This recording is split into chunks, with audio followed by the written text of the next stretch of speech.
Is leading it. Oh, that's a big shot. That's Steve Parrish. And that is Alex Martin. Now that could be a red flag. That is such a big hit. Yeah, that's on the exit of Cascades, isn't it? Yeah. Oh, a big lock up from Bradshaw. Let's see what happened here. So he loses the back end of the car just coming out of the corner, and then he's trying to stop the car. Poor Alex Martin had nowhere to avoid him. He tried his absolute hardest to do that. Parrish came off the brakes to try and roll out the way, but then had steering lock on.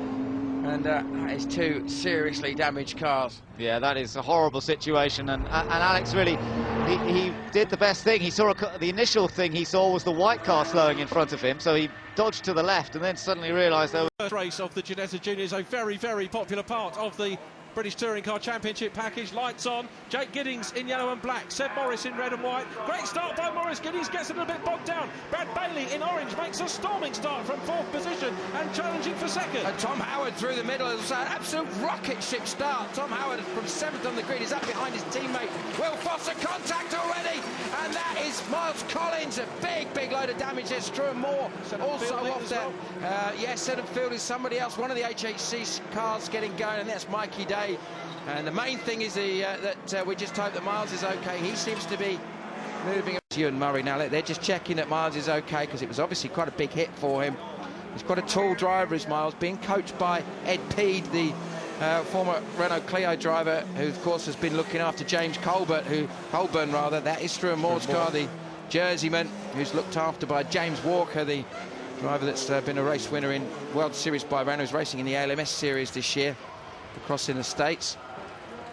Yeah, disappointing to see those guys out in the first one, including the reigning Saxmax champion, Miles Collins, comes from Arkandale, and moving from front-wheel drive Saxmax with the 750 Motor Club into the Ginetta Juniors, but red flag. Red flag, yeah. They're obviously just going to check that they do what they need to do with... Now, let's have a little look and see how this unfolds. Now, great start by Seb Morris. Good, fantastic start from Tom Howard through the middle. Now, look in the background now. I see what happens there. Struan Moore, and... Oh, that is a fairly significant hit, isn't it? Oh, poor Miles Collins. That's a lot of damage to that car. And then Mikey Day got caught up in that. You know what I love as a driver? You're driving down on the inside, you're in that 2 car, you're leading the race, Jay Sauter, and everything's going fine. You think you're in the right place, doing a good job. All of a sudden, a bunch of cars go by you on the outside. And you're still wide open. Say, roll, what? Whoa, trouble. Boy, the 2 car upside down, over and on to Scott Riggs. It's the big one. Oh, boy, who is that still flipping? Sauter. It was Johnny Sauter. There's not anybody left. I mean, I only see about 4 or 5 cars that are coming around through 3 and 4 right now that were not in this race. They see Mike McLaughlin in 18. They're still getting upside down. Cars driving under cars. There has to be 25 cars over there. Comes Michael Waltrip. Damaged Lyndon Amick. And you see the 2 of Johnny Sauter. Here comes Scott Riggs, last week's winner.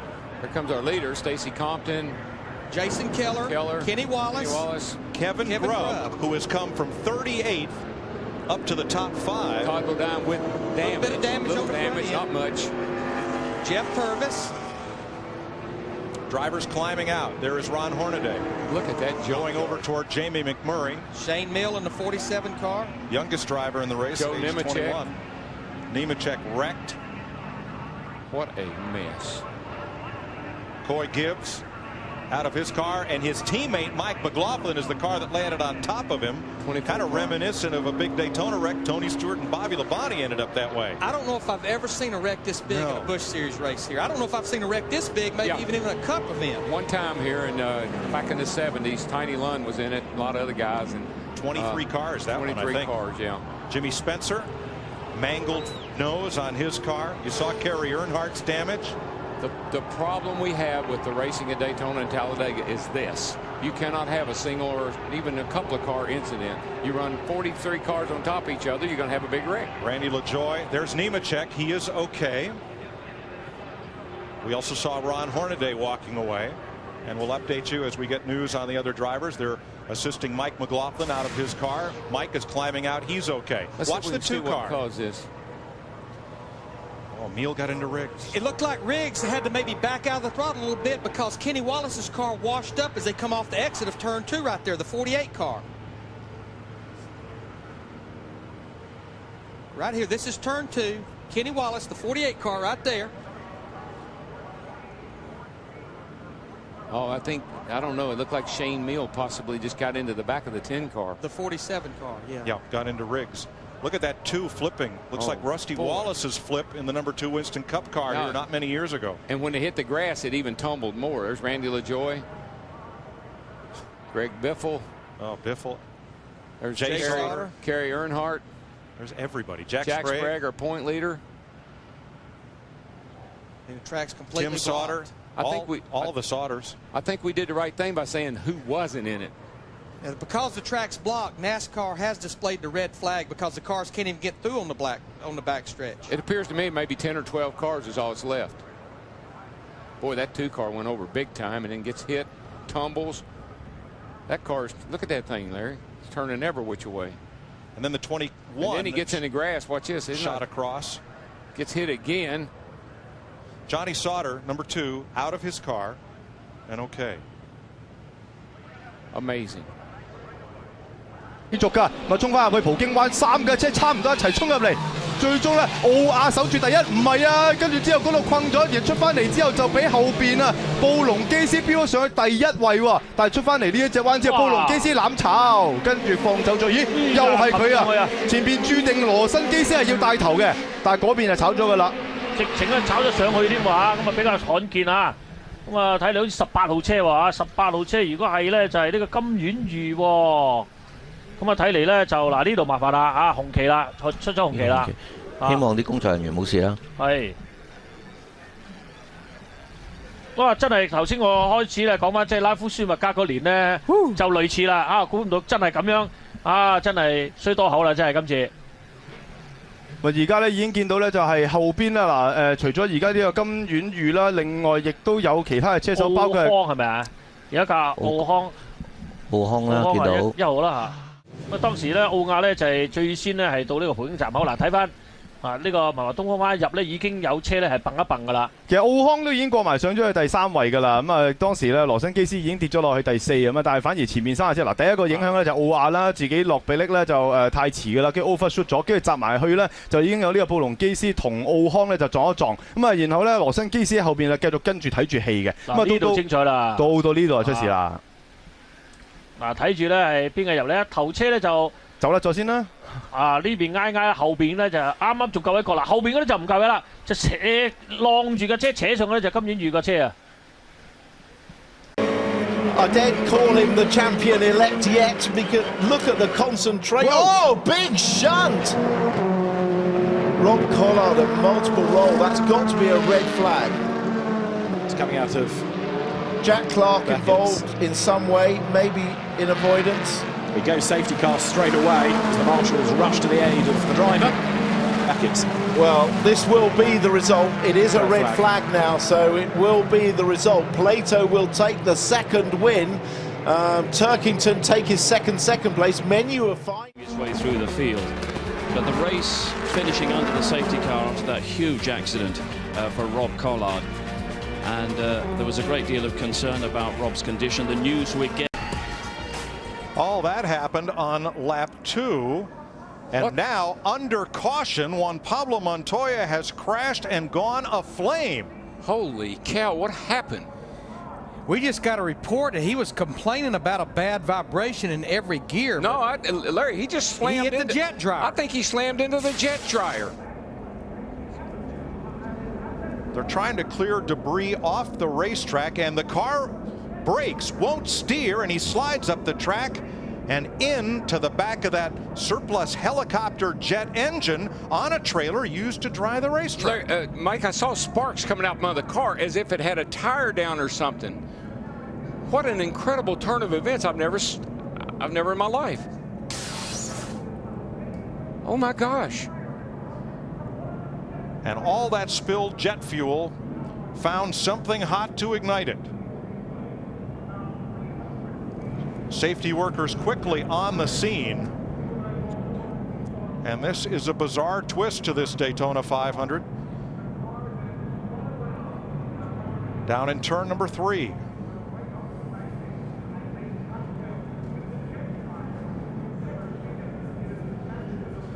Well, I've seen a lot of things, but I don't think I've ever seen anything quite like this. That fuel is just running right down. That thing's full of fuel. They keep them full all the time. I just wonder what it's going to do to the racetrack. Well, here comes the fire crew. You see the red truck bottom of the screen. They've got to get that out because that fire could damage the racing surface. That's what I was thinking. I mean, you got fuel, it's on fire. It could eat that asphalt right up. It is commonplace for track safety, rescue, track drying vehicles to circulate the track under a caution flag. Drivers must maintain reasonable speed while catching up the pack and avoid those emergency vehicles. They're brightly lit and everything. That's easy to do when you can be under control of your race car. I just wonder if Montoya was going down the back catching up with the field and he didn't know the safety truck was up there. They called him on the radio and said, "Watch that safety truck," and the car darted hard right. Something had to happen. I saw sparks underneath. The car broke, and I don't believe he had steering control. I don't either. I mean, the car went up the track. When you see the sparks come out from under the car, it just looks like it had a flat tire or something happened to it. I don't know how many gallons of jet fuel that thing holds, but I guarantee you it's got several gallons in it. Probably 100. Track personnel exited that cleanup truck very quickly after the collision and walked away.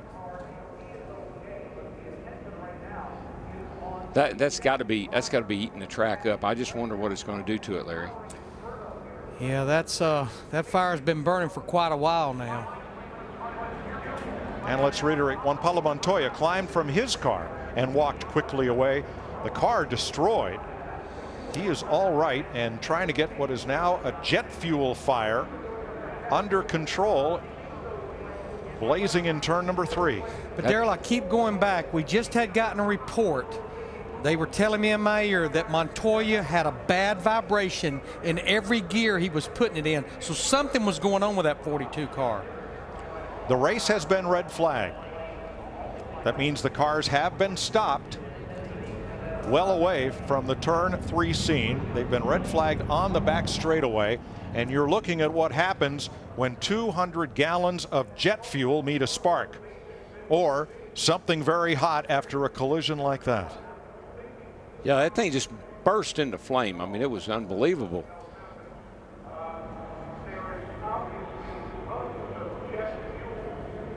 Still trying to get it under control. And you know, I would say maybe they could drive it down off the track, but if you look, the driver's door is caved in. I don't think you can even get in the vehicle if you were brave enough to try it. Now we've just had pit stops. Everyone from 5th place on back has stopped. Dave Blaney did not pit under this caution along with Landon Castle, Tony Raines, and David Gilliland. They are the race leaders as we are under the red flag. Blaney driving for the Tom Baldwin Jr. team. Castle with a brand new ride, and Raines, who just got a ride a few weeks ago into the Daytona 500 with teammate to Gilliland at Front Row Motorsports. They are the race leaders under this red flag for a bizarre incident entering turn number 3. When Indy 500 and Monaco Grand Prix winner Juan Pablo Montoya went down the back straightaway, something on the car broke from the sparks underneath, lost control of the steering, and slid up into the trailer that held that jet helicopter engine, which was blowing debris off the racetrack while we were under caution. Yeah, as far as the drivers that pitted, Matt Kenseth in the 17, who had been leading, he won the battle off pit road. That car is destroyed. Look at Montoya's car. More fire trucks going to the scene. Now that's the front of the race car. It hit the trailer, which went up in the air, and the race car pretty much submarined underneath it. It's the most bizarre thing I've ever seen. Watch Montoya's car on this replay as we try to discern what may have broken. We're under caution. Here he comes back here. You can see him coming. Jet dryer's up high. He sees the safety truck flashing its lights. Sparks fly, and around he goes.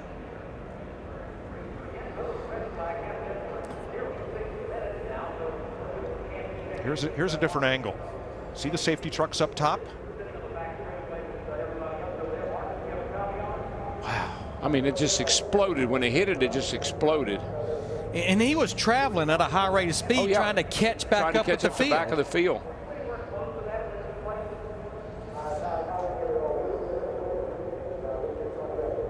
Montoya climbs away, and the driver of the safety truck was helped from his vehicle, walked down the banking and away.